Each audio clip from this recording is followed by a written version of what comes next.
Hey everyone, welcome back to the Squared Circle Action Figure Podcast YouTube channel. We're here today doing a retro review, but first I want to say that this is actually an adult collector YouTube channel. We do not encourage any children under the age of 18 to view our content. This is not intended for you. Again, this is an adult collector YouTube channel. With that said, we want to get on with this retro review. We're going back to actually the 80s with this one. This is going to be focused on the 1989 Grand Toys Black Card series. This will be Series 6 Warlord figure. So this is going to be a quick review. The Warlord figure is a great figure. It's one of my favorite from the series. But first I want to give you a little bit of a historical context of what's going on. I did say Grand Toys and not LJN. LJN, obviously, as you know, produced the Wrestling Superstars series. 5 series in total, with a couple tag teams, etc., etc. LJN actually lost the license or stopped making and distributing toys in '89. So they had several Superstars lined up to be released that they never got to. Grand Toys pretty much acquired the license to distribute these products thereafter as a Canadian-based company. So they distributed primarily in Canada and into other foreign countries. So we didn't see a lot of these toys, if any, in our local stores in the U.S. So very difficult to find. Series 6 did comprise of Andre the Giant with the black single strap singlet, the Big Boss Man with the nightstick, Haku, Rick Rude, the Ultimate Warrior, and the Warlord. There were also several other previously or re-released figures on black cards as well. There's a laundry list of them, but you can find some previously released figures on black cards as well.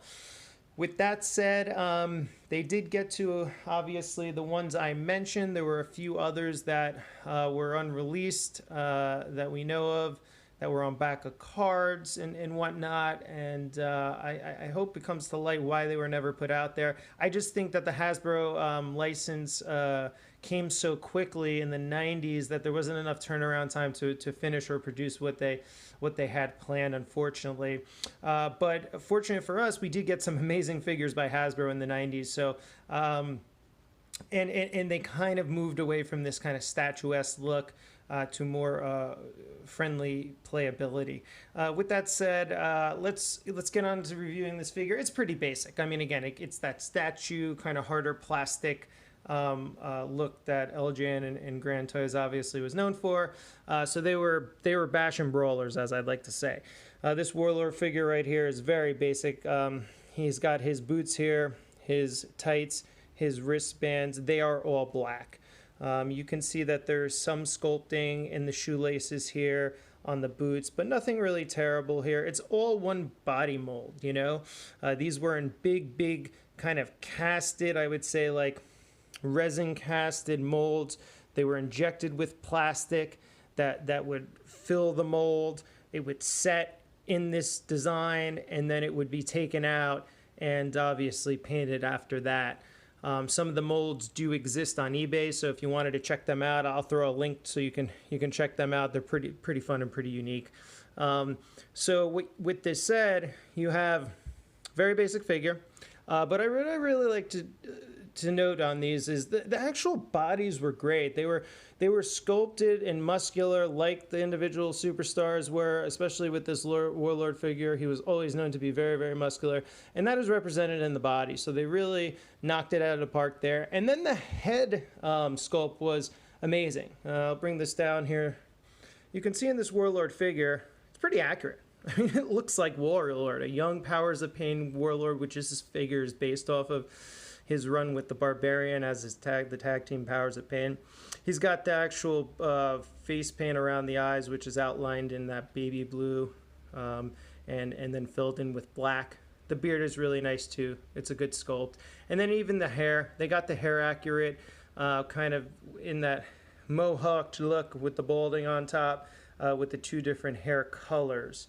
So really, all in all, I mean, you couldn't ask much, you couldn't ask for much more when it came to 80s wrestling figures. I mean, these were great. These were the kind of the first ever mass-produced wrestling figures ever in the 80s, other than the Popey, which were the original wrestling figures, the first ever created. You got your superstars that you wanted. It was, again, not very, very good for playability in one sense, where there wasn't a lot of action features. There was no articulation. Yeah, you can bash them, you can pound them. But, for collectors later on, what I would say is they're great. They're statue-like figures. You can display them on stands, as some of them originally came with in the earlier series, or you can just display them by themselves and recreate just all the memories of wrestling history and wrestling past. So yeah, let us know what you think. What do you think about the LJN line and LJntoys line overall? Do you have any? Are you currently seeking them? They are getting a little pricey now in the marketplace, but we definitely recommend that you add some to your collection, even if it's just of your favorite superstars. So please comment below and let us know what you think. Remember to like this video. Please subscribe to this channel. And you can find us also on Instagram and Twitter at SQDCircleAFP. So thanks again for watching. We'll be back with more content, and we'll see you soon.